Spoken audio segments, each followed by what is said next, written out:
तिहारो भक्तवत्सल हरि विरोध तिहारो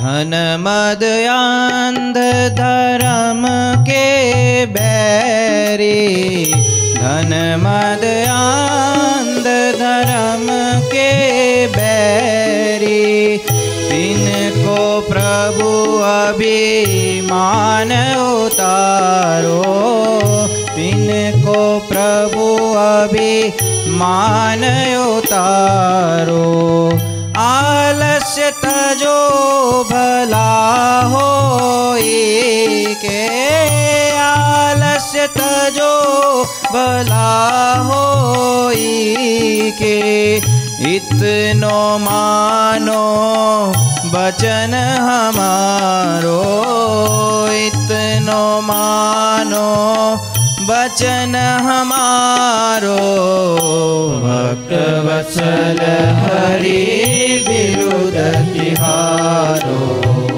भक्तवत्सल हरि विरुद्ध तिहारो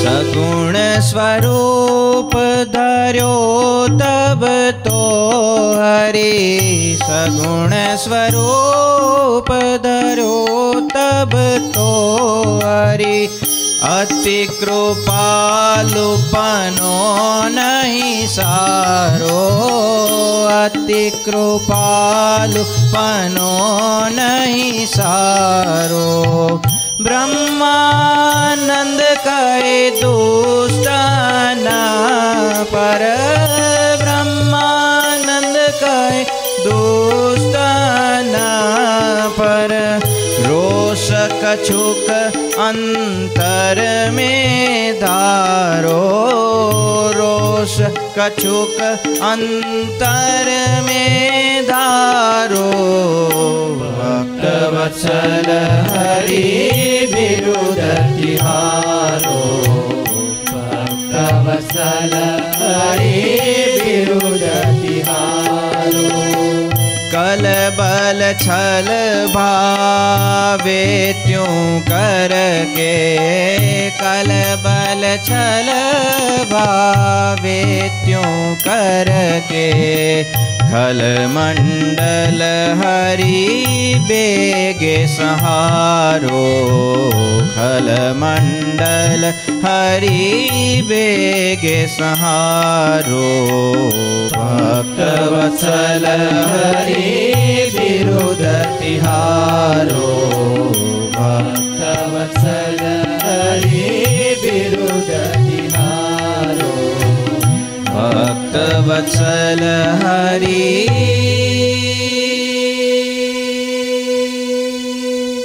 विरुद्ध तिहारो।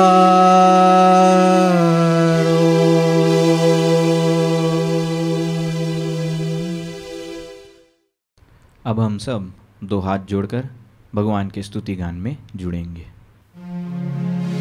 श्रीमत्सद्गुणसारिणं चिदचिदे व्याप्तं च देहाकृतिं जीवेशाक्षरमुक्तकोटिसुखदं नैकावतारादीपम् ज्ञेयं श्रीपुरुषोत्तमं मुनिवरे वेदादिकीर्त्यं विभुं तन्मूलाक्षरयुक्तमेव सहजानन्दं च वन्दे सदा। ॐ सहना भवतु सहनौ भुनक्तु सह वीर्यं करवावहै तेजस्विनावधीतमस्तु मा विद्विषावहै। ॐ शान्तिः शान्तिः शान्तिः।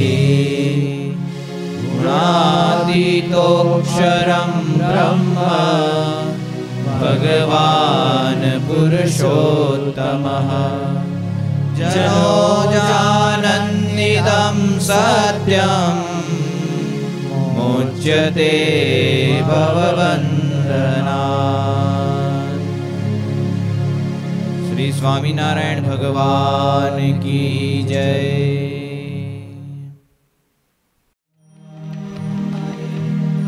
हरि नाम रटते रहो जब तक घट में प्राण। कभी तो दीन दयाल की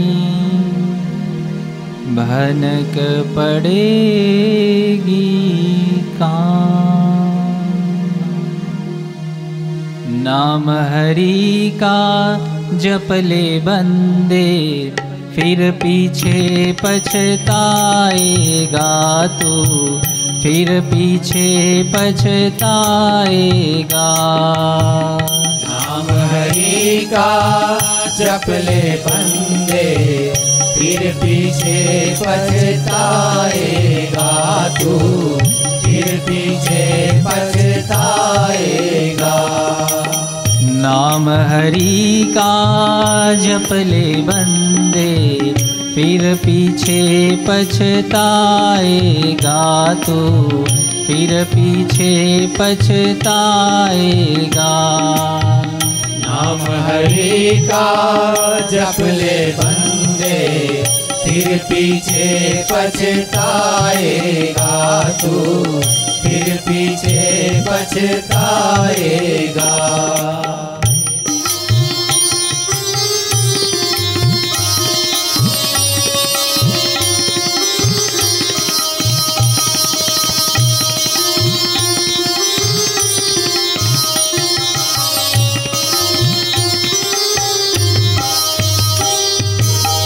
तू कहता है मेरी काया, काया का गुमान है क्या। तू कहता है मेरी काया, काया का गुमान है क्या। चांद सा सुंदर ये तन तेरा मिट्टी में मिल जाएगा, मिट्टी में मिल जाएगा। नाम हरि का जप ले बंदे फिर पीछे पछताएगा तू, फिर पीछे पछताएगा।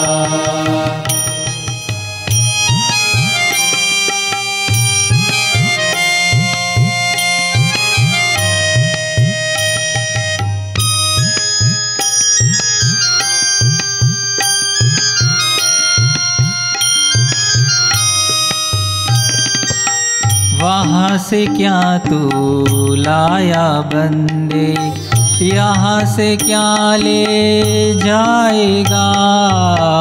वहाँ से क्या तू लाया बंदे, यहाँ से क्या ले जाएगा। मुट्ठी बांध के आया बंदे, हाथ पसारे जाएगा, हाथ पसारे जाएगा। नाम हरि का जप ले बंदे, फिर पीछे पछताएगा तू, फिर पीछे पछताएगा। बालापन में खेलिया खाया, आई जवानी मस्त रहा। बालापन में खेलिया खाया, आई जवानी मस्त रहा। बूढ़ापन में रोग सताए, खाट पड़ा पछताएगा, खाट पड़ा पछताएगा। नाम हरि का जप ले बंदे, फिर पीछे पछताएगा तू, फिर पीछे पछताएगा।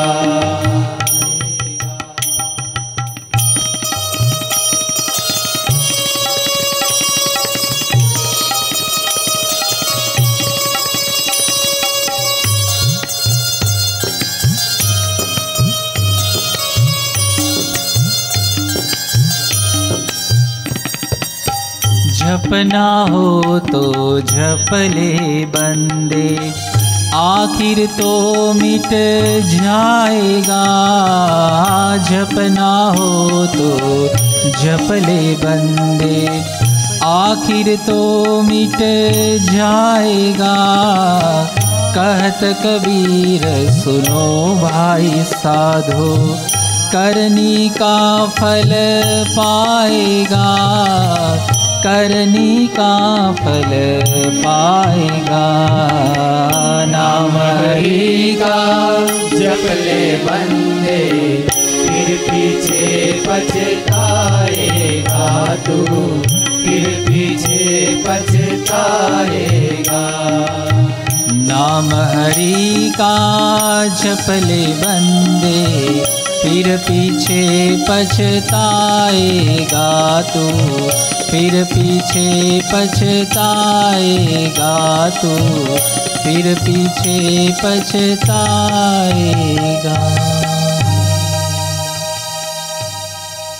श्री स्वामीनारायण भगवान की जय।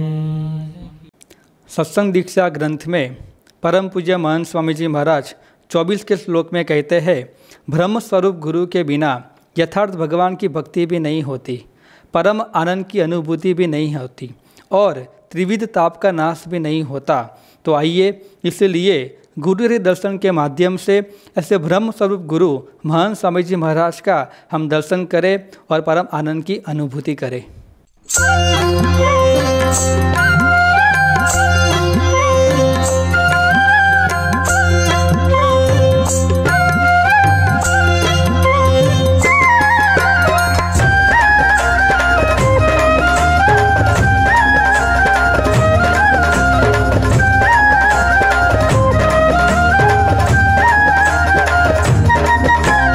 हसता मुखलड़ा जेना वरसता नेणा के जेना अंतर नथी अभिमान।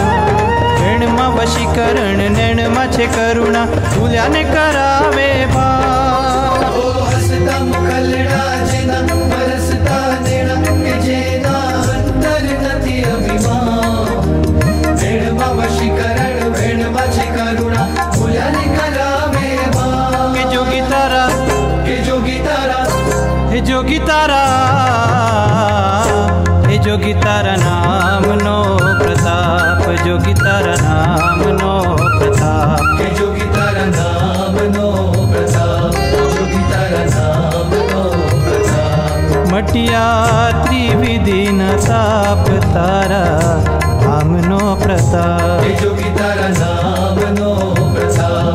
जोगी तारा नाम नो प्रताप। हे जोगी तारा नाम नो प्रताप। जोगी जोगी मारा जोगी जोगी अग्नि लागी रे मन जोगी तारा नाम ने। अग्नि लागी रे मन जोगी तारा नाम ने।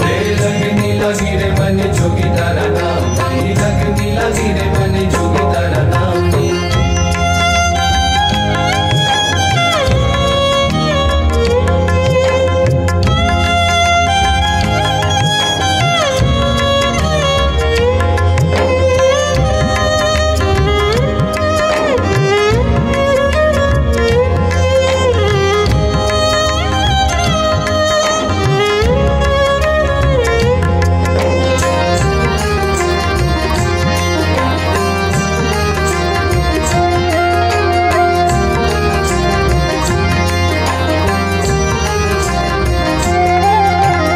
स्मरण दर्शन स्पर्श न चिंतन नामूल अमाप जी।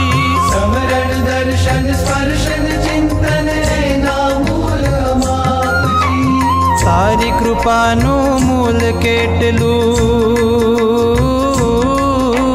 सारी कृपानु मूल केटलू पापी शकाय न माप। पापी शकाय न माप, पापी शकाय न माप। के जोगी तारा, के जोगी तारा, के जोगी तारा, के जोगी तारा नाम नो प्रताप, जोगी तारा नाम नो प्रताप। मटिया त्रिविधि न ताप तारा नाम नो प्रताप। के जोगी तारा नाम नो प्रताप, जोगी तारा नाम नो प्रताप, हे जोगी तारा नाम नो प्रताप। हे लगनी लागी रे मन जोगी तारा नाम नी लगनी लागी रे मन जोगी तारा नाम रे लगनी लगी रे मन जोगी तारा नाम नी लगनी लगी रे मन जोगी तारा नाम नी।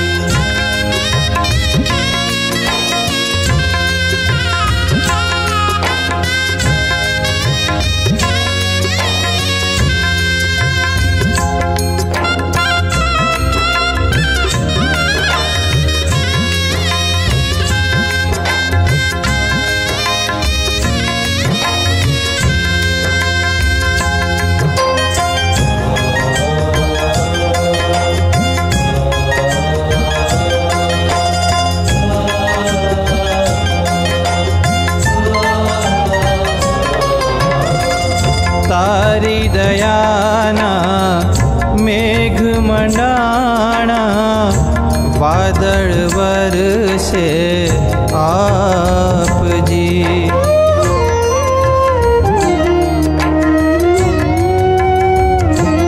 ओ तारी दयाना मेघ मंडाणा वादळ वरसे आप जी। कायर छतरी उगाड़ी बैठा, कायर छतरी उगाड़ी बैठा। ए ना ओलाया नहीं ताप, ए ना ओलाया नहीं पाप। जोगी तारा नाम नो प्रताप, जोगी तारा नाम नो प्रताप। मटिया त्रिविधि न ताप तारा नाम नो प्रताप। जोगी तारा नाम नो प्रताप, जोगी तारा नाम नो प्रताप, जोगी तारा नाम नो प्रताप। रे लगनी लगी रे मन जोगी तारा नाम नी लगनी लगी रे मन जोगी तारा नाम नी।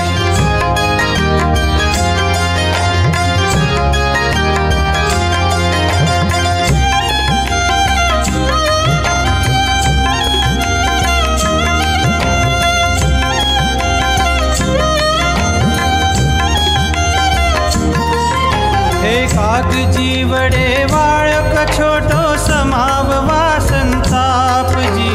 काग जीवड़े बाळक छोटो समाववा संताप जी। सारंगपुर मां मळ्यो साधु, सारंगपुर मां मळ्यो साधु। भव भव नो बाप, भव भव नो बाप, भव भव नो बाप। हे जोगी तारा, हे जोगी तारा, हे जोगी तारा हे जोगी तारा नाम नो प्रताप, जोगी तारा नाम नो प्रताप। हटिया त्रिविधि नताप तारा नाम नो प्रताप। हसता मुखलड़ा जेना वरसता नेड़ा के जेना अंतर नथी अभिमान। नैण में वशीकरण नैण में छे करुणा भूल्या ने करावे बार। हसता मुखलड़ा जेना वरसता नेड़ा के जेना अंतर नथी अभिमान। नैण में वशीकरण नैण में छे करुणा भूल्या ने करावे बार। हे लगनी लागी रे मने जोगी तारा नाम ने, लगनी लागी रे मने जोगी तारा नाम ने। हे लगनी लागी रे मने जोगी तारा नाम ने, लगनी लागी रे मने जोगी तारा नाम ने। हे लगनी लागी रे मने जोगी तारा नाम ने। हे लगनी लागी रे मने जोगी तारा नाम ने। हे लगनी लागी रे हो। हे लगनी लागी रे मने जोगी तारा नाम ने, लगनी लागी रे मने जोगी तारा नाम ने। जोगी जोगी मारा जोगी जोगी। हे लगनी लागी रे मने जोगी तारा नाम ने, लगनी लागी रे मने जोगी तारा नाम ने। जोगी तारा नाम ने, जोगी तारा नाम ने। जोगी तारा नाम ने।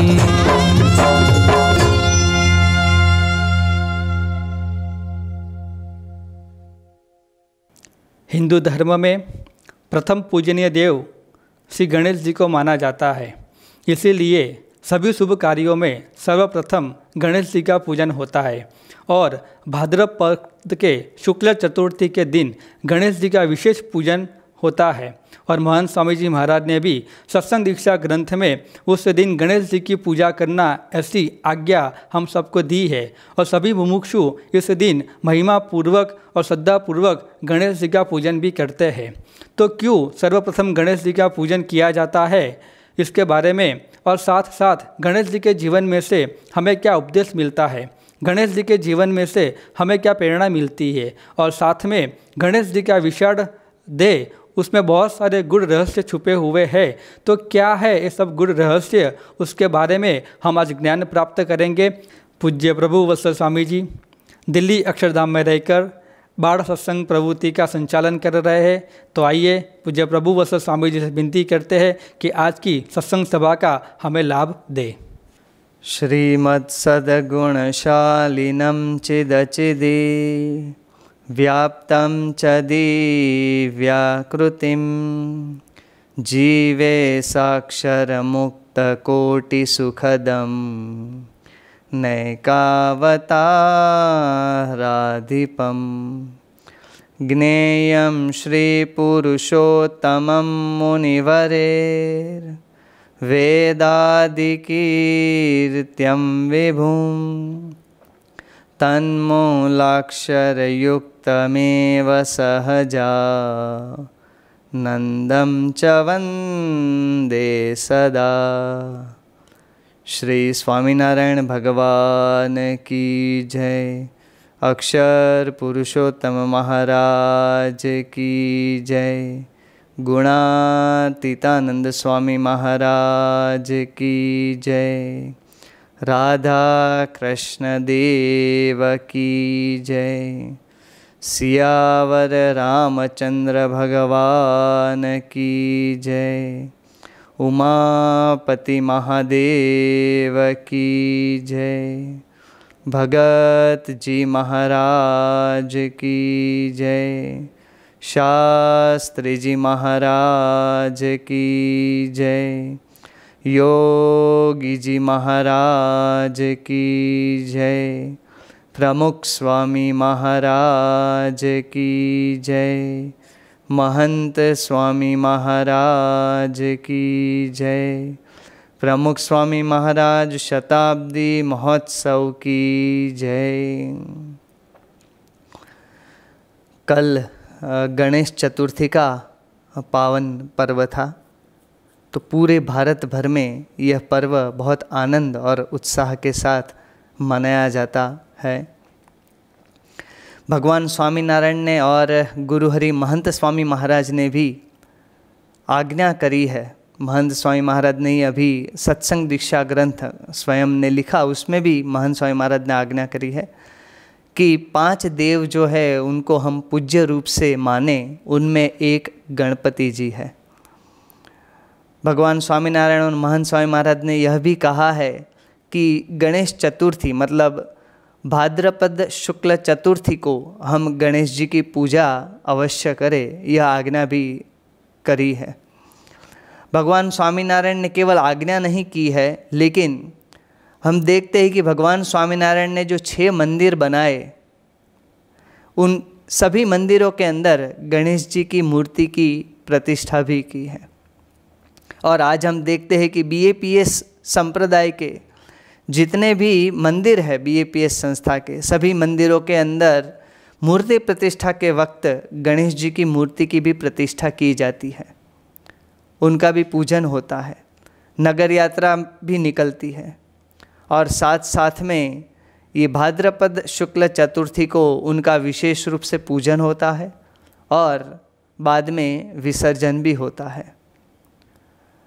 दादर में हमारा स्वामीनारायण मंदिर है, वहाँ दादर के अंदर शिवाजी पार्क है, तो वहाँ BAPS संस्था की ओर से गणेश जी के लिए पूरा गणेश द्वार बनाया है, जिसके अंदर गणेश जी की बहुत ही सुंदर अलग अलग विभिन्न मुद्राओं में गणेश जी की मनमोहक मूर्तियाँ वहाँ पे उनका पूरा द्वार बनाया गया है, जिससे लोगों को प्रेरणा मिलती रहे। हम जानते हैं कि पूरे महाराष्ट्र के अंदर, मुंबई के अंदर घर घर गणेश जी की पूजा होती है इन पर्व के दौरान, और लोग धाम धूम से गणेश जी की मूर्ति अपने घर के अंदर लाते हैं। कई जगह पर सार्वजनिक तौर पर गणेश जी का पूजन होता है, जैसे लाल बाग के राजा। तो ये सभी जगहों पे ऊपर घर घर के अंदर भी गणेश जी को लोग लाते हैं और उत्सव बहुत आनंद के साथ लाते हैं, और गणेश जी का पूजन होता है, भजन भक्ति होती है। जब विसर्जन होता है गणेश जी का, तो कई लोग इतने भावुक हो जाते हैं कि उनकी आंखों में से आंसू निकल आते हैं। तो ये गणेश जी के प्रति उनकी श्रद्धा है, प्रेम है, भक्ति है। वो गणेश जी को कोई जैसे विवाह हो रहा हो उस प्रकार से लाते हैं, जैसे पुत्र का जन्म हो उतनी खुशी के साथ गणपति जी को अपने घर के अंदर लाते हैं। केवल भारत में ही नहीं, हम देखें विदेश में भी, जो थाईलैंड है वो तो पूरा बौद्ध धर्म प्रधान देश है, लेकिन वहाँ भी ये जो गणेश जी है वो रिद्धि सिद्धि के देवता माने जाते हैं। और हमारी तरह कोई भी कार्य की शुरुआत करने से पहले गणेश जी का पूजन होता है। कई सालों पहले इंडोनेशिया देश के अंदर भी गणेश जी की पोस्टल स्टैम्प पर गणेश जी की मूर्ति, करेंसी नोट पर गणेश जी की मूर्ति। तो हम देखते हैं कि गणेश जी की इतनी महिमा पूरे विश्व के अंदर है। जो गणेश जी इतने पूजनीय है, उनका कारण क्या है? गणेश जी पूजनीय है, इस बात का कारण क्या है? तो भगवान के पुत्र है, यह कारण है? नहीं। तो यह कारण है कि जब 21 सितंबर 1995 के दिन यहाँ दिल्ली के अंदर ही एक सामान्य भक्त ने, मतलब वो रोज़ गणेश जी की पूजा करते थे, भाव से भगवान को भोग लगाते थे गणेश जी को। एक दिन उन्होंने गणेश जी को चम्मच भर के हर रोज़ की तरह दूध उनके मुंह के आगे रखा, और उनके आश्चर्य के साथ गणेश जी ने वो दूध का स्वीकार किया। फिर तो उन्होंने ये चालू रखा और सभी को पता चला, सभी को बुलाया, अगल बगल में सभी को पता चला कि गणेश जी दूध पी रहे हैं। धीरे धीरे करके ये बात पूरे भारत में फैल गई। ये तो चमत्कार की बात थी, पूरे भारत में फैल गई और दोपहर तक तो पूरे विश्व में फैल गई। और इतना ही नहीं, सभी अपने घरों के अंदर जहाँ पर भी जिनको अनुकूलता हो भगवान को दूध का भोग लगाने लगे, और सभी को एक समान अनुभव हुआ कि गणेश जी ये दूध स्वीकार कर रहे हैं, उनका दूध पी रहे हैं, सभी के आश्चर्य के साथ। दिल्ली के अंदर ही उसी दिन 30% ज़्यादा दूध की बिक्री हुई। लंदन के अंदर एक गेटवे स्टोर के अंदर से उस दिन 14,200 लीटर दूध ज़्यादा बिक्री हुआ। पूरे विश्व के लिए एक चमत्कार तो था ही, लेकिन चमत्कार से भी ज़्यादा ये जो हमारी मान्यता है, हमारी जो मूर्ति पूजा की मान्यता है, उस मान्यता का प्रमाणभूतता थी, वो मान्यता सत्य है, उसका ये एक जीवंत मूर्तिमान उदाहरण था, प्रमाण था। तो ये चमत्कार की वजह से मूर्ति पूजा की सत्यता की प्रमाणभूतता, एक उदाहरण, एक सबूत, एक प्रमाण तो मिला ही, लेकिन केवल यही कारण से गणेश जी पूजनीय नहीं है। पूरी दुनिया उनको इसी कारण से नहीं मानती, क्योंकि गणेश जी का पूजन तो इससे पहले भी होता था। ये जो प्रसंग बना उससे पहले सदियों से गणेश जी का पूजन, अर्चन, पूजा होती आ रही है। तो गणेश जी इतने पूजनीय है, इसका कारण क्या है? तो इसका कारण मूल अक्षर मूर्ति गुणातीतानंद स्वामी महाराज ने अपनी बातों में बताया है। आइए उन्हीं के शब्दों में हम यहाँ उसका पठन करते हैं। गुणातीतानंद स्वामी महाराज लिखते हैं, स्वामीनारायण हरे स्वामी ने बात कही है कि कार्तिकेय स्वामी ने पृथ्वी की प्रदक्षिणा की और गणेश जी को पार्वती जी ने युक्ति सिखाई, अतः उन्हें पृथ्वी की प्रदक्षिणा नहीं करनी पड़ी और कन्या भी मिली। ऐसा बड़ों के साथ सत्संग से होता है। यह प्रसंग का उल्लेख गुणातीतानंद स्वामी महाराज ने अपनी बातों में कहा है। एक बार नहीं, 3 जगह पर गुणातीतानंद स्वामी महाराज ने गणेश जी के इस प्रसंग का उल्लेख किया है। दूसरी जगह उल्लेख करते हुए गुणातीतानंद स्वामी महाराज कहते हैं, स्वामीनारायण हरे स्वामी ने बात कही है कि सत्संग करने से इतना फर्क पड़ता है कि जैसे कार्तिक स्वामी ने समस्त पृथ्वी की परिक्रमा की, किंतु माँ पार्वती जी के कहने से गणपति जी ने केवल गाय की परिक्रमा की, तो उसकी समग्र पृथ्वी की परिक्रमा हो गई। देखिए कितना फर्क। करोड़ जन्मों तक अंतर्दृष्टि करने से जो प्राप्ति नहीं होती, वह 1 महीने में हो जाती है। इतना बल संत के सत्संग में है। यहाँ कार्तिक स्वामी मतलब गणेश जी के बड़े भाई कार्तिकेय जी की बात है। और एक जगह पर गुणातीतानंद स्वामी महाराज यह बात बताते हुए कहते हैं, स्वामीनारायण हरे स्वामी ने बात कही है कि बड़ों की आज्ञा से करना वह तो ऐसा है जैसा गणपति जी ने गाय की प्रदक्षिणा की, और मन चाहा करना वह तो कार्तिकेय स्वामी की तरह पृथ्वी की प्रदक्षिणा करने के समान है। इसलिए आज्ञा से थोड़ा सा भी करे तो बहुत कहलाता है, तथा मन का कहा ही करे फिर भी अति अल्प माना जाता है। तो यहाँ गुणातीतानंद स्वामी महाराज हमें बताते हैं, गणेश जी का प्रसंग बताते हुए कहते हैं कि गणेश जी ने बड़ों की आज्ञा से किया तो थोड़ा किया तो भी बहुत माना गया। तो गणेश जी के जीवन में यहाँ आज्ञा प्रधान थी, बड़ों की आज्ञा का प्राधान्य था। ये बात गुणातीतानंद स्वामी महाराज बताते हैं और हमें इस प्रसंग से ये बात पता चलती है। हम प्रसंग को विस्तार से देखें तो शिव जी और पार्वती जी के 2 पुत्र थे, कार्तिकेय जी और गणेश जी। जब विवाह का समय आया तो कार्तिकेय जी और गणेश जी ने एक ही कन्या को पसंद किया। तब जो उनके माता पिता थे उन्होंने शर्त रखी कि जो पृथ्वी की परिक्रमा करके पहले आएगा उनका विवाह इस कन्या के साथ किया जाएगा। तो कार्तिकेय जी जो है उनका वाहन तो मोर है, तो वो तो तुरंत मोर लेके निकल गए पृथ्वी के परिक्रमा करने के लिए। और गणेश जी जो है उनका वाहन तो मूषक है, चूहा, तो वो बेचारे तो कब पृथ्वी की परिक्रमा कर पाए। लेकिन गणेश जी हमें सिखाते हैं कि जब कोई प्रश्न आए हमारे जीवन के अंदर तो हमें बड़ों के पास जाना चाहिए। गणेश जी अपनी माता जी के पास गए। हम ऐसा समझते हैं कि कोई विघ्न आता है, परेशानी आती है तो मैं नहीं कर पाऊंगा, मेरे पास तो कम सुविधा है, मेरे पास मैं इतना बड़ा नहीं हूँ, मेरे पास इतना कम है। लेकिन गणेश जी बड़ों के पास गए, उनकी माता जी ने उन्हें फिर आज्ञा की, उपाय बताया कि आप पृथ्वी की गाय की परिक्रमा कर लो तो पूरे पृथ्वी की परिक्रमा हो जाएगी, क्योंकि गाय जो है वो पृथ्वी का स्वरूप है। तो माता जी के वचनों में विश्वास रखकर उन्होंने गाय की परिक्रमा की।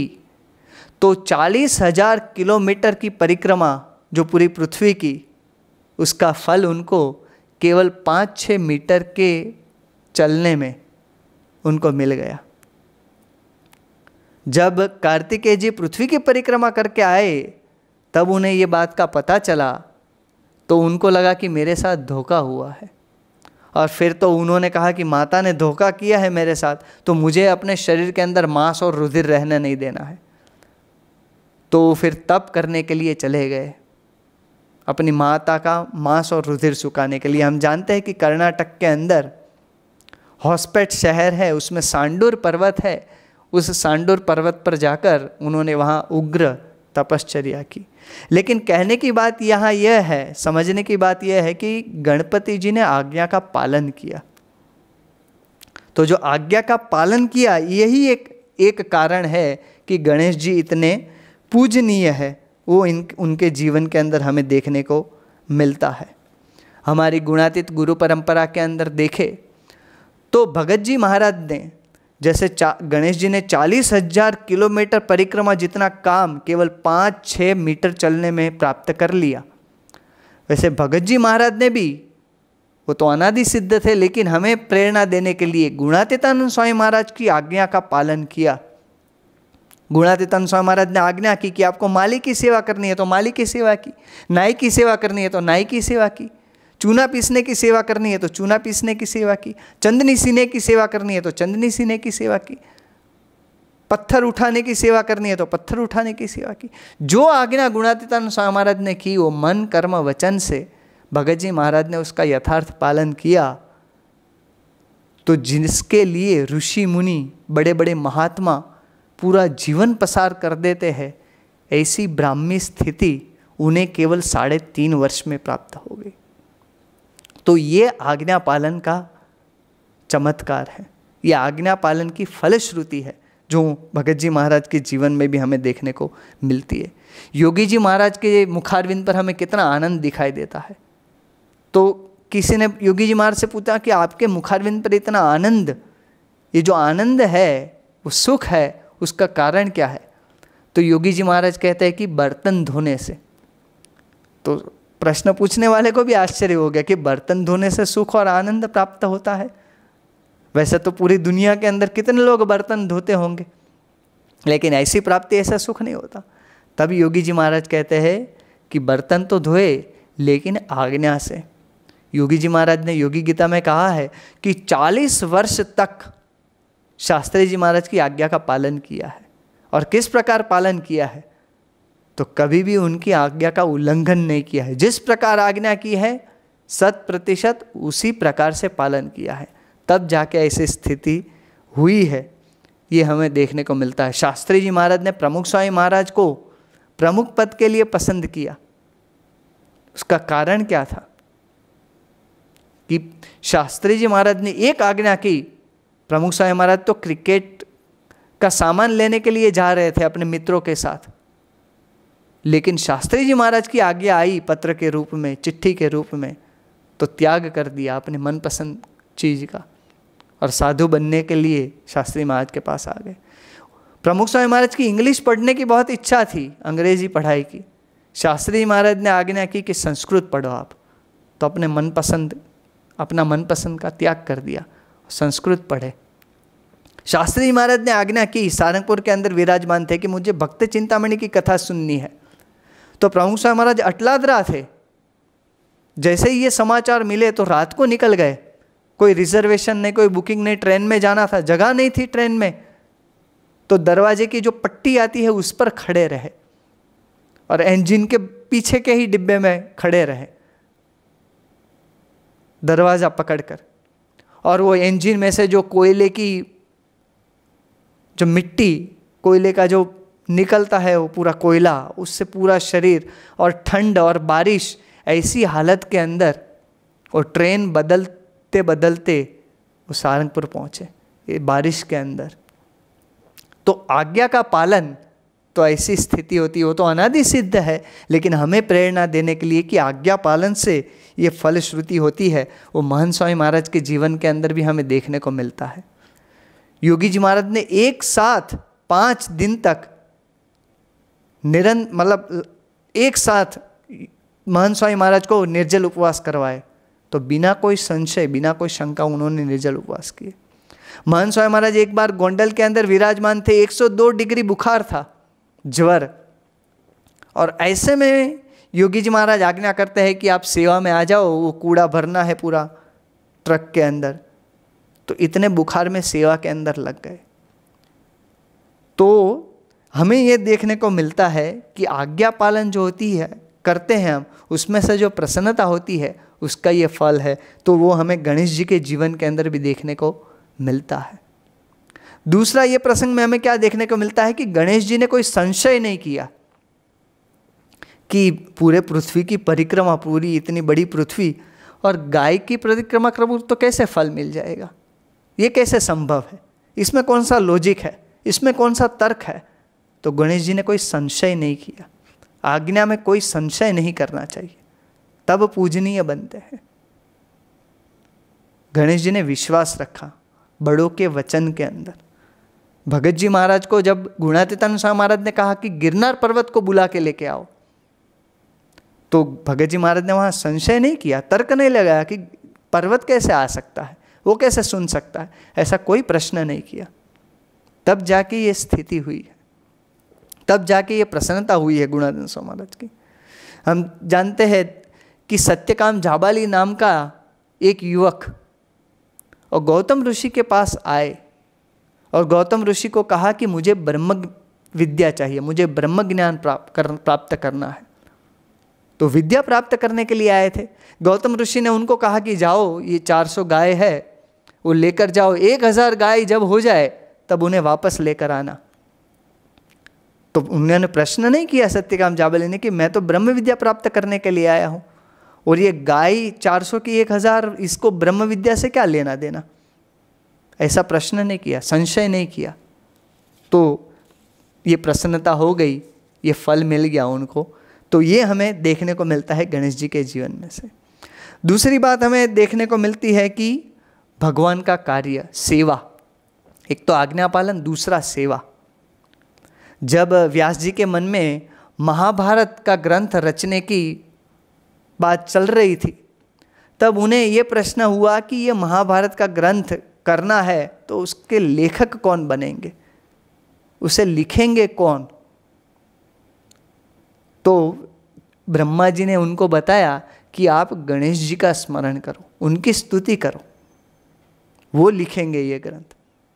जब व्यास जी ने गणेश जी का स्मरण किया, जब गणेश जी की स्तुति की और गणेश जी आए और फिर व्यास जी ने उनको विनती की कि ऐसा एक ग्रंथ लिखना है भगवान की महिमा का,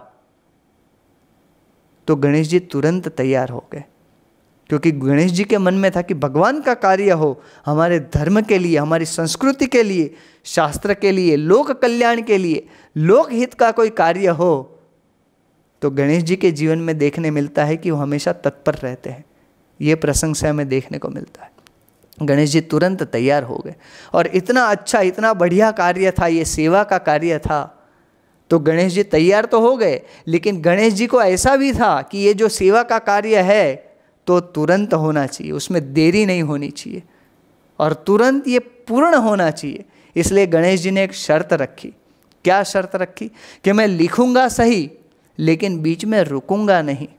इस प्रकार से अगर आपको लिखवाना हो तो मैं लिखूंगा। तो गणेश जी को ये इच्छा थी कि ये एक बार शुरू हो जाए तो बीच में अटकना नहीं चाहिए। भगवान का कार्य है, भगवान की सेवा है, वो पूर्ण ही होनी चाहिए। तो व्यास जी ने कहा ठीक बात है, कोई बात नहीं, आप लिखते रहिएगा, लेकिन मेरी भी एक शर्त है कि आप कोई बिना समझे कोई श्लोक नहीं लिखेंगे। गणेश जी ने कहा कोई बात नहीं। गणेश जी तो विद्या के अधिष्ठाता है, उनको तो मतलब समझने के लिए ज़्यादा कुछ परिश्रम करने की ज़रूरत नहीं होती है। लेकिन फिर भी भगवान का कार्य था और वो भी समझते थे। तो व्यास जी ने हर 100 श्लोक के बाद एक कूट श्लोक डाल दिया कि जो समझने में थोड़ा मुश्किल हो, तो ऐसे करते करते वो श्लोक गणेश जी जब समझते तब तक दूसरे आगे के श्लोक व्यास जी जो है वो सोच लेते थे। इस प्रकार पूरा महाभारत ग्रंथ की रचना हुई। तो ये गणेश जी पूजनीय है, तो उसका कारण यह भी है कि उनका जीवन, उनके जीवन के अंदर भगवान की जो ये सेवा है, ये जो शास्त्र का, संस्कृति का संवर्धन का कार्य है, तो उनके अंदर लोकहित का, लोक कल्याण का जो कार्य है, तो उनके अंदर वो हमेशा तत्पर रहते हैं, तैयार रहते हैं। वो उनके जीवन के अंदर हमें देखने को मिलता है, क्योंकि ये जो शास्त्र, संत और ये जो मंदिर है, वही हिंदू धर्म की पहचान है, भारत की पहचान है, हमारी संस्कृति की पहचान है, वो हमें देखने को मिलता है। और इस पहचान का निर्माण करने के लिए ये जो शास्त्र, मंदिर, संत है, उनका निर्माण और उनका संवर्धन और उनका पोषण, उनका रक्षण हो, इसलिए हम देखते हैं कि भारत के अंदर कई संत, महात्मा और बड़े पुरुषों ने बलिदान दिया है कि इसका संवर्धन, रक्षण हो। इसलिए हम देखते हैं कि कई मंदिर भारत के अंदर सालों पुराने, सदियों पुराने हैं। जैसे साउथ के अंदर बेलूर, हालीबेडू, फिर नॉर्थ के अंदर केदारनाथ जी, बद्रीनाथ जी, ये सभी जो मंदिर है, कैसी परिस्थितियों के अंदर हम आज दर्शन करते हैं तो हमें पता चलता है कि सदियों पहले ये मंदिर के लिए कितना परिश्रम किया गया होगा, इसके संवर्धन के लिए, इसके निर्माण के लिए। तो पूरे भारत के अंदर ये जो भगवान की संस्कृति की सेवा, लोक कल्याण के, लोकहित के लिए, वो हमें देखने को मिलता है। हमारे गुरु शास्त्री जी महाराज, जिन्होंने BAPS संस्था की स्थापना की, तो वो एक बार सारंगपुर के अंदर विराजमान थे और बीमार थे। अब उसी समय महुआ के अंदर जो, मतलब ये स्वामीनारायण संप्रदाय के सत्संगी नहीं थे, लेकिन वो एक मंदिर बना रहे थे और लक्ष्मी नारायण जी का मंदिर बना रहे थे। महुआ गुजरात के अंदर एक शहर है, वहाँ पे ये मंदिर वो बना रहे थे। मंदिर बन के तैयार हो गया, लेकिन उनके मन में एक स्पष्टता थी कि जो प्रतिष्ठा करवानी हो तो ऐसे संत से प्रतिष्ठा करवानी चाहिए कि जिनके द्वारा प्रतिष्ठा करने से मूर्तियों के अंदर भगवान साक्षात विराजमान हो। तो ऐसे संत कौन है? तो उन्हें पता चला कि ऐसे संत इस समय के अंदर शास्त्री जी महाराज हैं, तो उनके हाथों से प्रतिष्ठा करवानी चाहिए। तो ये जब उन्हें पता चला तो वो सारंगपुर आए और सारंगपुर के अंदर शास्त्री जी महाराज को ले जाने के लिए कि आप प्रतिष्ठा करने के लिए आए। जब सारंगपुर आए तो वो निराश हो गए, क्योंकि उन्हें पता चला कि शास्त्री जी महाराज तो बीमार है और ऐसी बीमारी है कि इस समय वो आ नहीं सकते प्रतिष्ठा करने के लिए। तो थोड़े निराश थे, लेकिन उन्होंने सोचा कि चलो थोड़े दिन बाद फिर प्रतिष्ठा तो इनसे ही करवानी है, क्योंकि तो ही मूर्ति के अंदर भगवान विराजित होंगे। तो उन्होंने सोचा कि राह देख लेते हैं। लेकिन शास्त्री जी महाराज को जब ये बात का पता चला तो शास्त्री जी महाराज ने उन्हें बुलाया और कहा कि चलो प्रतिष्ठा करने चलते हैं। तो उन्होंने कहा कि स्वामी आप तो बीमार हैं। तब शास्त्री जी महाराज कहते हैं कि मंदिर करने के लिए ही मेरा जन्म हुआ है। तो जो ये बड़े पुरुषों के अंदर ये शास्त्र, मंदिर और संत के संवर्धन के लिए जो पुरुषार्थ उन्होंने किया है, जो सेवा भावना दिखाई है, जो लोक कल्याण के लिए, जो लोकहित के लिए, उनके जीवन के अंदर हमें देखने को मिलता है। प्रमुख स्वामी महाराज ने 1300 मंदिर बनाए हैं। वो एक लोकहित का, लोक कल्याण का कार्य है। ये सेवा मानकर उन्होंने किया है।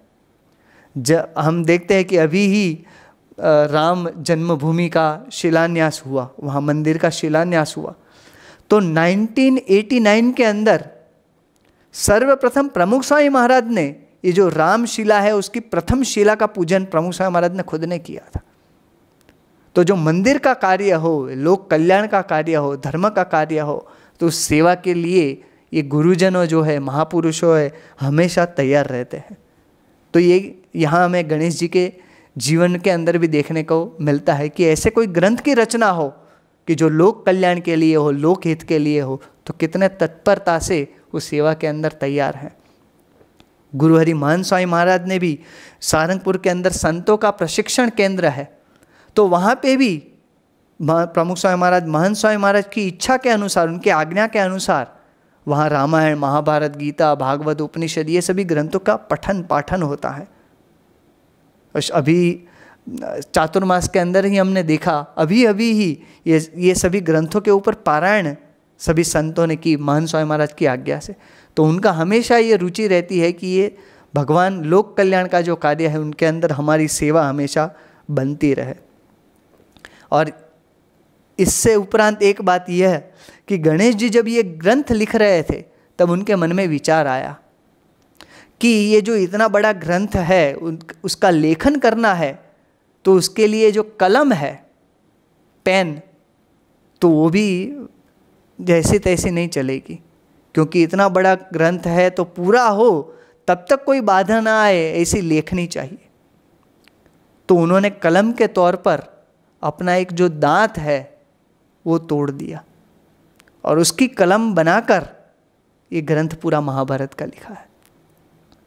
ये गणेश जी के अंदर से प्रेरणा हमें लेनी चाहिए कि लोक कल्याण के लिए, भगवान के कार्य के लिए, सेवा के कार्य के लिए अपने अवयव का भी त्याग।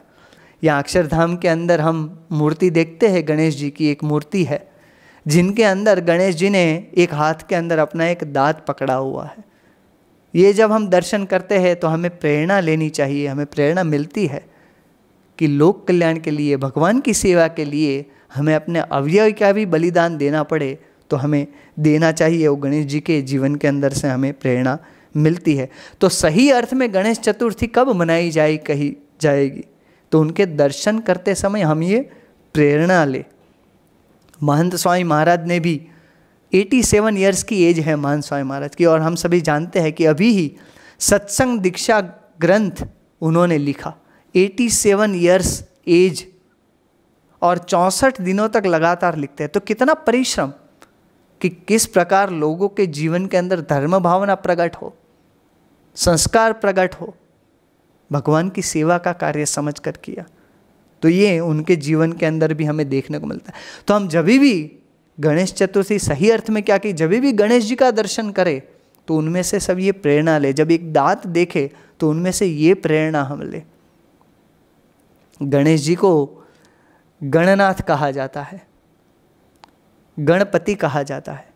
इसका अर्थ क्या है? गण मतलब समूह, लोगों का समूह, उसके पति, नियामक, उसके नेता। तो एक नेता कैसे होने चाहिए वो भी गणेश जी के जीवन में से हमें यहाँ सीखने को मिलता है।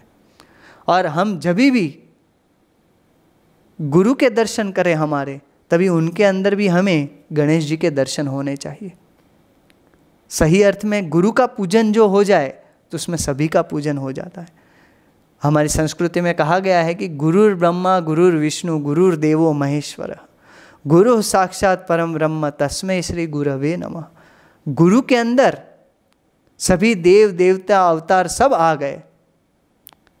स्वयं परब्रह्म पुरुषोत्तम नारायण भी गुरु के अंदर रहकर हमें दर्शन देते हैं, आशीर्वाद देते हैं, सुख देते हैं। तो गणेश जी की मूर्ति का, गुरु की मूर्ति का हम जब ये दर्शन करें तो हम उनमें से ये प्रेरणा लें। गणेश जी के जब हम दर्शन करें तो जैसे दांत की तरह हर एक अवयव है जो गणेश जी का, वो हमें प्रेरणा देता है। गणेश जी के बड़े कान जो सूप के आकार के हैं। सूप मतलब पहले के समय में वो जो अनाज है वो पछोरने के लिए जो बांस के छिलके होते थे उसमें से एक पात्र बनाया जाता था जिससे अनाज पछोरा जाता था। तो उससे क्या होता था, उस सूप से कि जो कचरा होता था वो बाहर निकल जाता था और जो दाने होते थे वो अंदर पात्र के अंदर रहते थे। तो गणेश जी के जो सूप आकार के कान है वो हमें ये प्रेरणा देते हैं कि हमें भी जो कचरे जैसी बातें हैं, दूसरे के अवगुणों की बातें हैं, निंदा की बातें हैं, वो कभी सुननी नहीं चाहिए, उनका त्याग कर देना चाहिए और दूसरों के जो गुणों की बातें हैं उनका ही ग्रहण करना चाहिए। ये प्रेरणा हमें मिलती है उनमें से। योगी जी महाराज के जीवन के अंदर हमें देखने को मिलता है। तो वो एक बार किसी के अवगुण की बात योगी जी महाराज के सामने करनी शुरू की, तो योगी जी महाराज ने अपनी दोनों उंगली अपने दोनों कानों में डाल दी। तो कितनी अरुचि है वो यहाँ प्रदर्शित किया, उन्होंने दर्शन कराया कि किसी के अवगुण की बात कभी सुननी नहीं चाहिए। महंत स्वामी महाराज भी बच्चों से बुलवाते हैं 1 2 3 4, फिर बच्चे बोलते हैं 1 2 3 4, फिर महंत स्वामी महाराज कहते हैं कि अभाव अवगुण को निकालो बाहर। तो ये हमारे गुरुजनों के अंदर ये जो हमें देखने को मिलता है। दूसरा, हम जब गणेश जी के दर्शन करते हैं हमें प्रेरणा मिलती है कि छोटा मुंह वो क्या दर्शाता है कि कम बोले और बड़े कान, मतलब ज़्यादा सुने। तो हमें कम बोलना चाहिए। योगी जी महाराज ने भी कहा है कि जो वाणी का उपयोग करना है तो विवेक से करना है। वाणी को घी की तरह उपयोग करना है, पानी की तरह नहीं। हाँ, जब भगवान और संत के महिमा की, धर्म की बातें करनी हो तो वाणी का उपयोग करे, लेकिन जब बातें करनी हो तो अपने मन की बातें, दूसरी बातें जो है धर्म की, भगवान और संत के महिमा के अलावा की बातें, वो बहुत कम बोल, जितनी ज़रूरत है उतना ही बोलना चाहिए। तो वो हमें यहाँ देखने को मिलता है। हम प्रमुख स्वामी महाराज, महंत स्वामी महाराज के जीवन के अंदर देखते हैं तो मुलाकात के अंदर जो हरिभक्त सब आते हैं मिलने के लिए, तो कितने विविध प्रकार के प्रश्न होते हैं।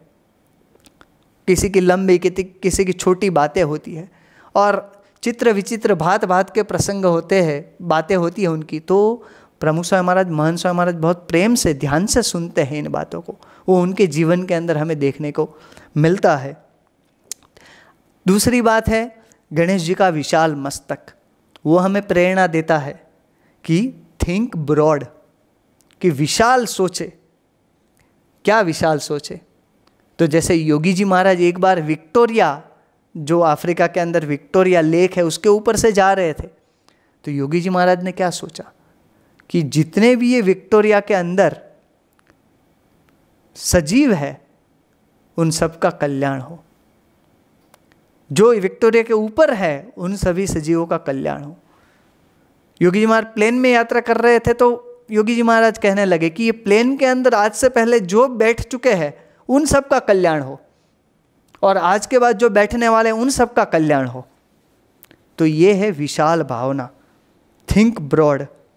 तो योगी जी महाराज का तो जीवन सूत्र था कि भगवान सबका भला करे, केवल हमारा नहीं सोचा, केवल संकुचित वृत्ति नहीं रखी, ब्रॉड, थिंक ब्रॉड, विशाल सोचा।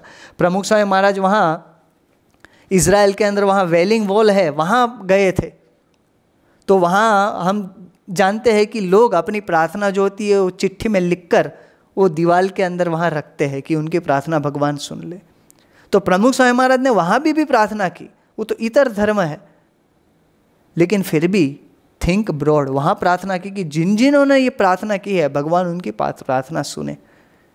ऐसे प्रमुख स्वामी महाराज ने वहाँ प्रार्थना की। प्रमुख स्वामी महाराज को एक बार एक प्रश्न पूछा गया कि आपको कौन सा विचार हमेशा आते रहता है? तो प्रमुख स्वामी महाराज क्या कहते हैं कि मैं कौन सा विचार मुझे कभी नहीं आया वो कहूँ? तो सभी ने कहा हाँ वो कहिए। तो प्रमुख स्वामी महाराज कहते हैं कि मुझे किसी का अहित हो, किसी का बुरा हो, ऐसा विचार कभी नहीं आया है। तो ये थिंक ब्रॉड, तो ये गुण उनके जीवन के अंदर, गुरु परंपरा के अंदर हमें देखने को मिलता है।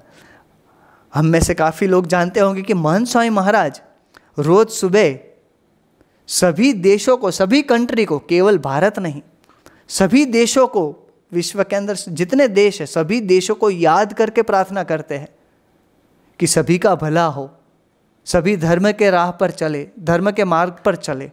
तो ये प्रार्थना महंत स्वामी महाराज रोज करते हैं। तो ये विशाल सोच उनकी, संकुचित सोच है। तो ये हमारे गुरुजनों के अंदर हमें देखने को मिलता है। हमने एक बात सुनी एक दांत की गणेश जी का, तो अव्ययी भगवान की सेवा के लिए, लोगों के हित के लिए, कल्याण के लिए उनका त्याग कर दिया गणेश जी ने। तो हमारे गुरुजनों के अंदर भी देखने को मिलता है। प्रमुख स्वामी महाराज एक बार 1980 के अंदर यूएसए के अंदर, अमेरिका के अंदर हरिभक्तों के घरों में पधरावनी कर रहे थे। एक घर के बाहर निकले प्रमुख स्वामी महाराज और जो अपनी मोजड़ी थी उसमें पैर डाल रहे थे। तो जो दाई मोजड़ी थी उसमें बाया पैर डालने का प्रयत्न कर रहे थे। तो साथ में पूज्य विवेक सागर स्वामी जी थे, तो उन्होंने देखा कि ऐसा कैसा, ये क्यों हो रहा है, प्रमुख स्वामी महाराज क्यों ऐसा कर रहे। तब उन्होंने प्रमुख स्वामी महाराज से पूछा, तब जाकर उनको पता चला कि प्रमुख स्वामी महाराज को थोड़ा धुंधला धुंधला दिखाई दे रहा है, दिखने में परेशानी हो रही है। तो तुरंत ही उन्होंने वहाँ पे पधरावनी रुकवाई और फिर जांच करवाई। तो पता चला कि प्रमुख स्वामी महाराज के दोनों आँखों में मोतियाबिंद है, उनकी आंखों में प्रश्न है। और अगर ये ऑपरेशन जो है वो अभी नहीं करवाया तो आंखें गंवाने का भी समय आ सकता है। तब सभी संतों ने बाद में प्रमुख स्वामी महाराज से पूछा कि आपने ये बात पहले क्यों नहीं बता दी कि आपको दिखने में परेशानी हो रही है, शुरू हो गई है परेशानी। तो प्रमुख स्वामी महाराज कहते हैं कि मैं पहले बता दूं तो ये पूरी पधरावणी, ये विचरण बंद हो जाएगा। और ये हरिभक्तों ने कितनी तैयारी की होगी पहले से, उन्होंने छुट्टियां लेकर रखी होगी, ये पूरा आयोजन किया होगा, वो सब बंद हो जाता। तो देखो, लोगों के कल्याण के लिए, उनके हित के लिए अपनी आंखें गंवानी पड़े तो भी गंवाने के लिए प्रमुख स्वामी महाराज तैयार हो गए। ये गुरुजनों के जीवन में से हमें ये प्रेरणा देखने को मिलती है। प्रमुख स्वामी महाराज ने 1976 एक ही वर्ष के अंदर 728 गांवों के अंदर पधरावणी की। 728 गांव एक ही वर्ष के अंदर। अरे सूरत में 20 दिनों के अंदर, सूरत जिले के अंदर जो गांव है वहाँ 20 दिनों के अंदर 90 गांवों के अंदर प्रमुख स्वामी महाराज ने विचरण किया। हम जानते हैं कि 17,000 गांवों के अंदर और 2.5 लाख घरों के अंदर प्रमुख स्वामी महाराज ने पधरावणी की है। तो ये ऐसा ही नहीं होता, इसमें जो देह है उसकी परवाह किए बिना उन्होंने ये विचरण किया। जो भगवान स्वामीनारायण ने कहा वचनामृत के अंदर कि हमने हमारे भक्तों के लिए हमारा जो देह है वह कृष्णार्पण कर दिया है, तो वही पूरी गुणातीत गुरु परंपरा के अंदर हमें देखने को मिलता है। आगे की बात है कि बड़ा पेट क्षमा भावना प्रदर्शित करता है। गणेश जी के दर्शन करते हैं तो बड़ा पेट वो क्षमा भावना का हमें दर्शन कराता है। प्रमुख स्वामी महाराज के इतने मान अपमान के प्रसंग बने हैं। वहाँ एक गुजरात के अंदर एक बड़े मंदिर के अंदर प्रमुख स्वामी महाराज दर्शन करने के लिए गए, तो एक छोटे पुजारी थे वहाँ, तो उन्होंने प्रमुख स्वामी महाराज का अपमान कर दिया, ना बोलने जैसी बातें बोली। उनको विवेक ही नहीं था कि क्या बोलना चाहिए क्या नहीं बोलना चाहिए। लेकिन प्रमुख स्वामी महाराज शांत रहे। साथ के सभी को थोड़ा ऐसा हुआ, लेकिन प्रमुख स्वामी महाराज ने सभी को शांत रखा। वो तो प्रेम से दर्शन करते रहे प्रमुख स्वामी महाराज, क्योंकि उसी के लिए गए थे। और पुजारी की बातें भी प्रमुख स्वामी महाराज ने नहीं सुनी, ध्यान ही नहीं दिया।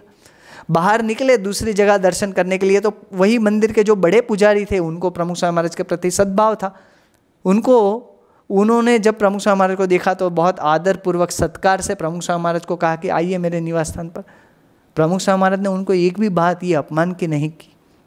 साथ के किसी ने ये बड़े पुजारी को ये बात कर दी कि छोटे पुजारी ने ऐसा अपमान किया है, तो बड़े पुजारी ने माफ़ी मांगी। तो प्रमुख स्वामी महाराज कहते हैं कि हमारे मन में उसका कुछ भी नहीं है, हमें तो इसकी आदत पड़ चुकी है, आप ये बात सभी मन पर लीजिएगा नहीं। तो जो ये क्षमा भावना प्रमुख स्वामी महाराज ने, वहाँ लंदन के अंदर एक व्यक्ति ने प्रमुख स्वामी महाराज का अपमान किया, मंदिर में आकर प्रमुख स्वामी महाराज का अपमान किया, तो प्रमुख स्वामी महाराज खुद तो शांत रहे, उनको सुन लिया और सभी को शांत रखा। और बाद में क्या कहा कि इनको भोजन करवा कर भेजना। तो ये जो क्षमा भावना है उनके जीवन के अंदर हमें देखने को मिलती है। अंतिम बात की, गणेश जी का जो वाहन है वो मूषक है, चूहा। वो हमें क्या दर्शाता है कि हमें हमारी इंद्रियों पर संयम रखना चाहिए, हमारी इंद्रियों पर हमें सवार होना चाहिए, ना कि हमारी इंद्रियों, हमारा अंतकरण हम पर सवार हो जाए। ये जब दर्शन करे, ये जो इंद्रिय अंतकरण है, जो दुर्गुणों है, काम क्रोध ईर्ष्या मान, ये जो आदि दुर्गुण है, उन पर हमारा अंकुश रहना चाहिए। वो हम पर सवार नहीं हो जाने चाहिए, हम उन पर सवार होने चाहिए। तो प्रमुख स्वामी महाराज के जीवन में देखने को मिलता है कि अपने इंद्रिय अंतकरण, वो तो पहले से अनादि पुरुष है, उनके तो इंद्रिय अंतकरण है वो भी अमायिक है, लेकिन हमें प्रेरणा देने के लिए उनके जीवन के अंदर हम देखने को मिलता है कि कितना अंकुश, अपने इंद्रिय अंतकरण पर कितना संयम। प्रमुख स्वामी महाराज के लिए ऐसा कहा गया है कि उनके जीवन काल के दौरान उन्होंने एक शब्द भी ऐसा नहीं निकाला है अपने मुंह से कि जिसके कारण कोई कंट्रोवर्सी खड़ी हो जाए। तो ये जो संयम है इंद्रियों पर, वो उनके जीवन के अंदर देखने को मिलता है। अभी हमने सुना कि प्रमुख स्वामी महाराज ने कहा कि मेरे मन में कभी ऐसा विचार नहीं आया है कि किसी का अहित हो, बुरा हो। तो मन में विचार नहीं आया तो मुंह से तो कहाँ से निकलेगा, शब्द के द्वारा तो कहाँ से निकलेगा। मान अपमान में भी एकता, ये प्रमुख स्वामी महाराज को कितनी प्रशंसा प्रमुख स्वामी महाराज की होती है, कितने लोग गुणगान गाते हैं। ये अक्षरधाम जो इतना बड़ा बना केवल 5 वर्ष के अंदर, सभी अब इसका श्रेय जो है प्रमुख स्वामी महाराज को देते हैं, लेकिन प्रमुख स्वामी महाराज ने कभी अपने ऊपर नहीं लिया। प्रमुख स्वामी महाराज ने हमेशा अपने गुरु को आगे रखा है कि मुझसे तो कुछ नहीं होता है, सेका हुआ पापड़ भी नहीं टूटता है। तो ये जो इंद्रियों और अंतकरण के ऊपर अंकुश के बिना ये सब नहीं हो पाता। प्रमुख स्वामी महाराज जैसे भगवान स्वामीनारायण ने कहा कि जो स्वाद इंद्रिय है वो कितनी बलवान है। बाकी सभी इंद्रियों है, एक स्वाद इंद्रिय को जीत लिया ना तो बाकी सभी इंद्रियां जीती जा सकती है। तो प्रमुख स्वामी महाराज जब विचरण करते थे, एक बार अमेरिका के अंदर विचरण के लिए गए तो उनकी सेवा के अंदर साथ में रसोई के लिए पूज्य ब्रह्मतीर्थ स्वामी गए थे। 8 महीने रहे, लेकिन ब्रह्मतीर्थ स्वामी को बाद में पूछा गया कि आप 8 महीने रहे, कौन सी चीज़ प्रमुख स्वामी महाराज को ज़्यादा पसंद है? तो वो कहते हैं कि मुझे पता ही नहीं चला कि प्रमुख स्वामी महाराज को क्या भाता है। हमारे साथ कोई 2 दिन रहे तो पता चल जाता है कि हमें क्या पसंद है क्या नहीं पसंद है। तो ये प्रमुख स्वामी महाराज के जीवन के अंदर हमें देखने को मिलता है। वर्षों तक प्रमुख स्वामी महाराज केवल खिचड़ी के आधार पर, एक बार तो विवेक सागर स्वामी ने कहा कि आप 24 घंटे केवल ये गुजराती खिचड़ी पर चला लेते हो, कैसे चला पाते हो? तो प्रमुख स्वामी महाराज कहते हैं सब भगवान की दया है। एक बार प्रमुख स्वामी महाराज वहाँ इंग्लैंड के अंदर थे, कार्डिफ के अंदर विराजमान थे, और जो सेवक संत ने गलती से वो जो कढ़ी बनाई तो इतनी मतलब वो मलाई की कढ़ी बन चुकी थी, जो हफ्ते पुरानी मलाई थी उसकी कढ़ी बन चुकी थी। प्रमुख स्वामी महाराज ने कढ़ी पी गए, इतना मतलब उसका स्वाद ऐसा भयंकर था। जब ये संत को पता चला तो उन्होंने कहा कि स्वामी कढ़ी मत पीजिएगा आप। तब तक तो प्रमुख स्वामी महाराज जो कटोरी भरकर कढ़ी पी गए थे। तो किसी ने कहा कि आपको कहना नहीं चाहिए। प्रमुख स्वामी महाराज ने कहा कि जब भगवान को भोग लगाया गया वही प्रसाद हमने लिया है, भगवान कुछ ना बोले तो हम कहाँ कुछ बोले। तो ये अपनी इंद्रियों पर संयम, कंट्रोल, ये उनके जीवन के अंदर हमें देखने को मिलता है। तो गणेश जी इसलिए इतने पूजनीय पूरे विश्व भर के अंदर है। तो उनके अंदर भी ये जो इंद्रियों का संयम है वो हमें देखने को मिलता है। इसलिए भगवान स्वामीनारायण की प्रतिष्ठा की, उनका पूजन किया, मंदिरों के अंदर उनकी प्रतिष्ठा करवाई। अब ये जो संयम है वो हमें भी प्रेरणा मिलती है कि हमें भी रखना है। भगवान स्वामीनारायण ने कहा प्रथम वचनामृत के अंदर, प्रथम के 76वें वचनामृत में, कि क्रोधी, ईर्ष्या वाला, कपटी और मानी, ये जो 4 हरिभक्त हो उनके अंदर ये 4 दुर्गुण हो तो उनके साथ हमारी बनती नहीं है। तो भगवान के साथ नहीं बनेगी तो फिर कहाँ जाएंगे? तो इसलिए भगवान स्वामीनारायण अंत्य के 27वें वचनामृत में भी कहा कि ऐसे जो दुर्गुण होते हैं उनका हमें अभाव आ जाता है। तो गणेश जी जो पूजनीय है तो उनके अंदर ये गुण, दुर्गुण नहीं है, वो हमें दिखाई देता है। तो हमारे अंदर ये सब कैसे आएगा? हम भी ये दुर्गुण से पर कैसे होंगे? संयम कब रख पाएंगे?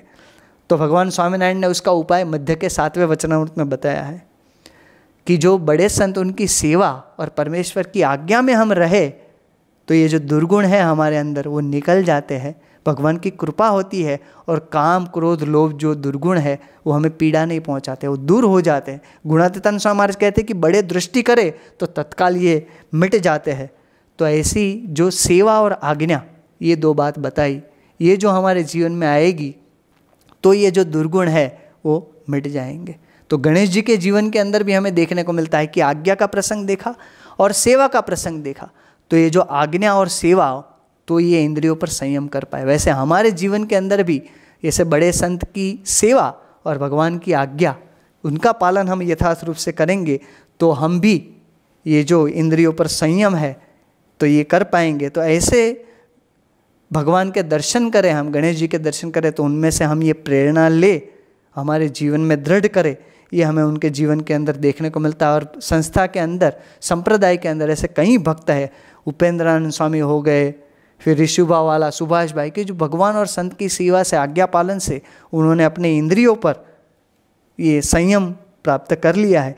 तो हम भी आज के दिन भगवान स्वामीनारायण, महंत स्वामी महाराज, प्रमुख स्वामी महाराज, उनके चरणों में प्रार्थना करें कि गणेश जी के जीवन के अंदर जो ये आज्ञा और सेवा, ये जो गुण दृढ़ थे वो हमारे अंदर भी आए।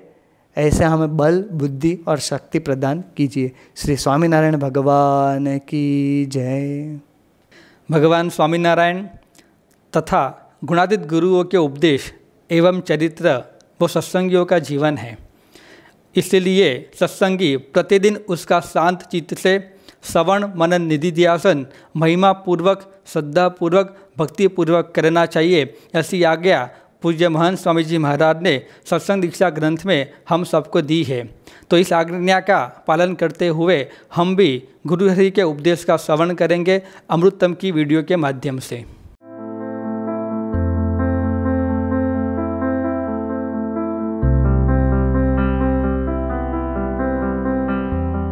આપણે છે ગ્રસ્તાશ્રમમાં છે કે આ સંસારમાં છે કે આપણે જરા સારું મકાન હોય, થોડી સારી આપણી મિલકત હોય, સારો આપણો ધંધો હોય, સારી આપણી અનુકૂળતા હોય, પણ એનાથી વધારે અપેક્ષાઓ આપણી હોય કે આ પ્રમાણે હું પણ જે સારામાં સારા દુનિયામાં બધા નામો આવે છે ને પૈસાદારોની અંદર, એમાં મારું નામ આવવું જોઈએ। હવે એની પછાડે ગાંડો થાય અને પછી એ ના મળે તો નિરાશ થાય। આપણી એટલી ઈચ્છા રાખવાની જરૂર નથી। ભગવાન ઈચ્છાથી મહેનત ને પુરુષાર્થ જરૂર કરો અને મહેનત પુરુષાર્થ કરતાં ભગવાનનો આશરો રાખીને ભજન કરતાં જે કંઈ મળે, જે કંઈ પ્રાપ્ત થાય એમાં સંતોષ માનો। સંતોષ એ સદા સુખી। પણ તમે ઈચ્છા કર્યા જ કરો, ઈચ્છાઓ વધ્યા કરશે। કદાચ એ બધુંય આપી દે ભગવાન તો પછી એથી વધારે કોકનું જોઈએ પાછો વિચાર આવે, એમાં પાછો વિચાર થાય કે આવું મળે તો સારું। એટલે આપણી ઈચ્છા અપેક્ષાઓને લઈને દુઃખી આપણે છીએ। દુઃખી ભગવાન કરતા નથી, પણ આપણી અપેક્ષાઓ વધારે પડતી છે। તો ભગવાનની ઈચ્છાથી જે કંઈ પ્રાપ્ત થાય એમાં સંતોષ માની અને આપણે જે આપણું જીવન જીવીએ તો કોઈ જાતનો વાંધો આવે નહીં। એટલે આ સંસાર છે એ બધી નાશવંત છે અને એ નાશ પામી જવાનો છે। આ બધું જે કંઈ આપણે જોઈએ છે એનો પ્રલય છે, એ અનુસંધાન હંમેશા રાખવું જોઈએ। જે મારા કહ્યું કે આ ક્ષણે આ પળમાં આ દેહ મૂકીને જવું છે, એ અનુસંધાન જો આપણે રાખીએ તો પછી આ બધી આપણે જે અંદરની મુશ્કેલીઓ થાય એમાં દુઃખ ન થાય। જાણે એક નાશવંત વસ્તુ જવાની છે, આપણા કુટુંબ પરિવાર છે, આપણા બાપ દાદાઓ કે આપણે પણ જવાનું છે, એનો વિચાર આપણે કરીએ તો આપણે દુઃખ ન થાય। ત્યારે એ જે જ્ઞાન, એવું જે સમજણ એ સત્સંગ કરવાથી આવે, એવા સાચા પુરુષ મળે તો આપણને આ પ્રમાણે સમજાવે કે સુખ દુઃખ આવે સર્વ ભેળું તેમાં સ્થિર મતિ તમે રાખજો। ભગવાનમાંથી તમારી મતિ ડગવી ના જોઈએ। તો એવો જે આ સમાગમ છે, એવા જે સંત મળે તો સ્વયં કે આપણી પણ સ્થિરમતિ કરે। એમને જેમ ભગવાનમાં સ્થિરમતિ છે, એમને પણ ભગવાનમાં જેવી શ્રદ્ધા અને વિશ્વાસ દ્રઢતા છે કે ગમે એવા દુઃખોમાં ભગવાનને મૂકે નહીં, એવું આપણને પણ દ્રઢ કરાવે અને સુખિયા રહેવાય। સહજાનંદ સ્વામી મહારાજ।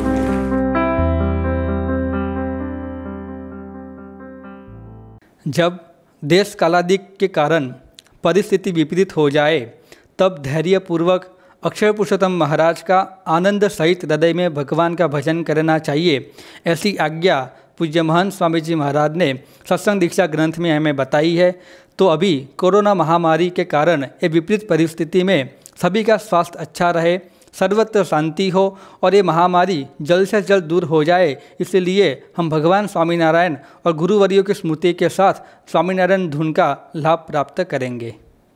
स्वामीनारायण नारायण नारायण, स्वामीनारायण नारायण नारायण, स्वामीनारायण नारायण नारायण, स्वामीनारायण नारायण नारायण, स्वामीनारायण स्वामीनारायण, स्वामीनारायण स्वामीनारायण, स्वामीनारायण स्वामीनारायण, स्वामीनारायण नारायण नारायण, स्वामीनारायण नारायण नारायण, स्वामीनारायण नारायण नारायण, स्वामीनारायण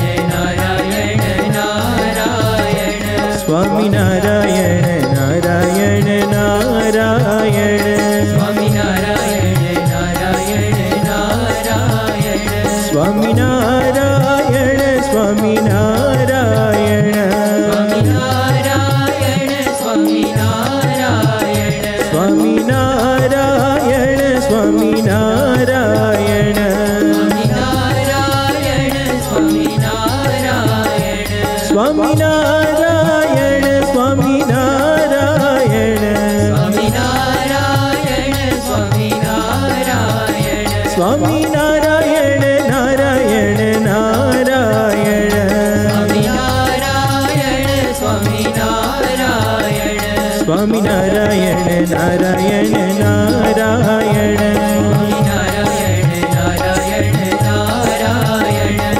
स्वामी नारायण नारायण नारायण स्वामी नारायण नारायण नारायण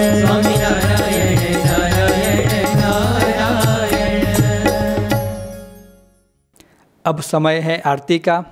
हम सभी भक्त आरती की तैयारी करें। सत्संग दीक्षा ग्रंथ में महान स्वामी जी महाराज हमें कहते हैं, आरती के समय शांत चित्त से भक्तिपूर्वक ताली बजाते उच्च स्वर से आरती का गान करना चाहिए। तो हम सभी ये आज्ञा का पालन करते हुए आरती का लाभ प्राप्त करेंगे।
श्री स्वामीनारायण भगवान की जय।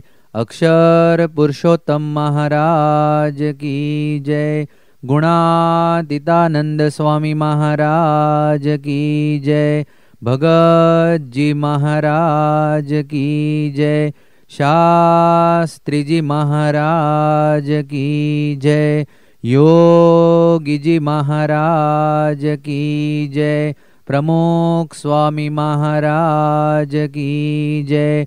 महंत स्वामी महाराज की जय। प्रमुख स्वामी महाराज शताब्दी महोत्सव की जय। आज की सभा की पूर्णाहुति हम ध्येय मंत्र और विदाई श्लोक से करेंगे। गुणातीतं गुरुं प्राप्य ब्रह्मरूपं निजात्मनः विभाव्य दासभावेन स्वामिनारायणं भजे। श्रीहरिं साक्षरं सर्वदेवेश्वरं भक्तिधर्मात्मजं दिव्यरूपं परं शान्तिदं मुक्तिदं कामदं कारणं स्वामिनारायणं नीलकण्ठं भजे श्रीहरिम्।